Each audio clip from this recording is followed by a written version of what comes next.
Selamat pagi, Pak Yustidos. Perkenalkan kami dari kelompok 1. Pada hari ini akan mempresentasikan salah seorang tokoh yang berjuang untuk kelestarian lingkungan hidup. Tetapi sebelum itu, izinkan saya memperkenalkan anggota kelompok kami. Yang pertama ada saya sendiri sebagai ketua, lalu ada Jessica Praitno dari kelas 9A, dan terakhir ada Ethan dari kelas 9B. Baik, selanjutnya izinkan kami untuk memulai presentasi kami.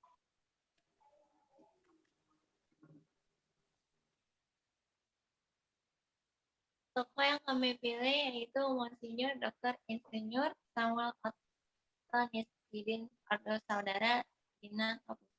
Beliau lahir di Kalimantan Barat pada 12 Desember 1954. Pada tahun 1984, beliau ditahbiskan menjadi imam dari Ordo Kaputi. Tahun kemudian, beliau berangkat ke Roma, Italia untuk menempuh pendidikan doktorat di bidang spiritualitas Fransiskan. Pada tahun 1990, pendidikan doktorat berhasil beliau selesaikan dengan disertai dengan judul The Role of Creatures in Saint Francis, Praising of God. Beliau merupakan salah satu uskup Sintang yang ditahbiskan pada 22 Maret 2017.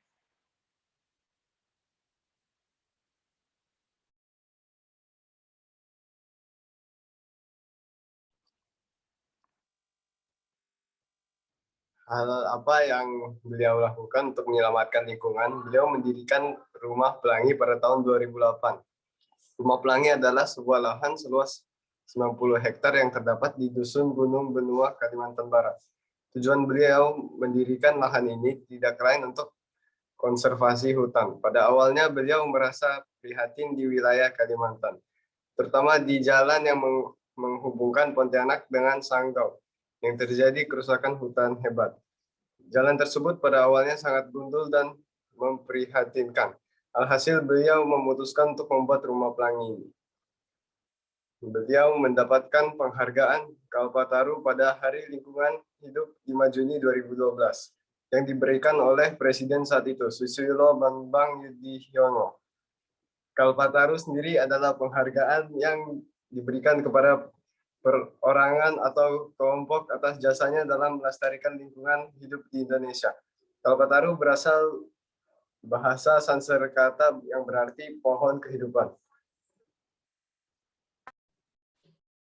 Atas dasar apa beliau melakukan hal ini? Berikut adalah beberapa hal dasar yang menjadi alasan beliau melakukan hal tersebut.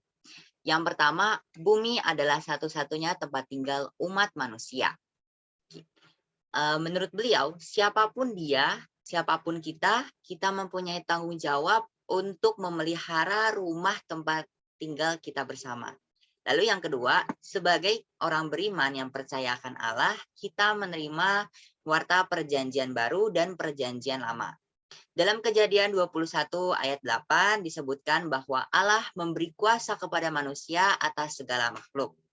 Dalam perintah itu terkandung suatu tanggung jawab pemanfaatan, pengelolaan, dan pemeliharaan atas segala makhluk yang ada di dunia seturut kehendak Allah.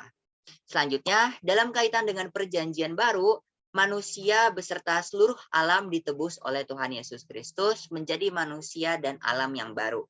Seharusnya dengan itu, manusia dengan rumahnya kembali pada posisi dan kondisi Firdaus di mana mereka hidup dalam satu harmoni. Yang ketiga, sebagai Fransiskan, beliau mengikuti spiritualitas Santo Fransiskus dari Assisi. Semua Fransiskan dipanggil untuk mencintai dan menyayangi lingkungan sekitar. Bumi dengan segala isinya adalah buah karya dari Allah. Hormat dan cinta akan Allah tercermin dalam hormat dan cinta akan hasil karyanya, yaitu berupa makhluk hidup yang ada di dalamnya. Keempat, kita berada pada saat bumi mengalami pemanasan global akibat berbagai ulah manusia. Pada kenyataannya, bumi, rumah kita telah rusak. Sekecil apapun upaya yang kita lakukan tentunya akan bermanfaat sebagai perbaikan dan pemeliharaan yang kita lakukan, dan tentunya ini semua mempunyai arti. Karya real memang lebih bernilai daripada hanya sekedar wacana saja.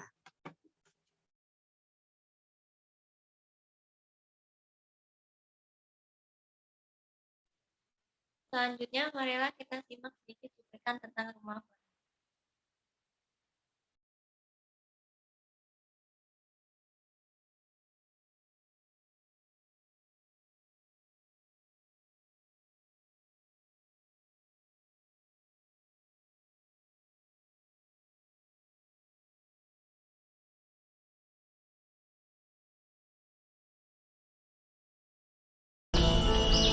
Rusak juga, musang, tenggiling, burung enggang, itu sering kita jumpai. Namun sekarang seiring perkembangan waktu, karena juga di sekeliling kita banyak juga penebangan hutan, punya masyarakat, binatang-binatang itu mulai berkurang.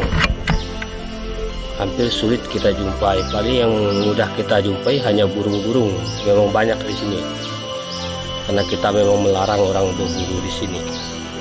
Khususnya di kawasan hutan konservasi ini.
Luas Luas hutan ini 90 hektar. Oh, jadi biasanya orang-orang ada pergi camping di sini. Sering, cuma sekarang karena COVID ini kami batalkan situ. Oh, iya di situ. Ya.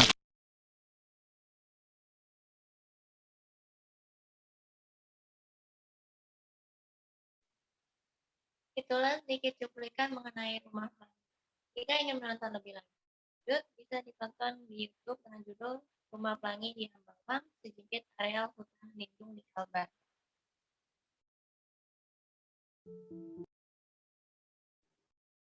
Baik, demikianlah presentasi kami pada hari ini. Kami mengucapkan terima kasih kepada Pak Yus dan penonton yang sudah menyaksikan dari awal hingga akhir. Kami juga mohon maaf apabila ada beberapa kata salah ucap ataupun beberapa bagian yang kurang berkenan. Atas perhatian Bapak, kami mengucapkan terima kasih dan sampai jumpa.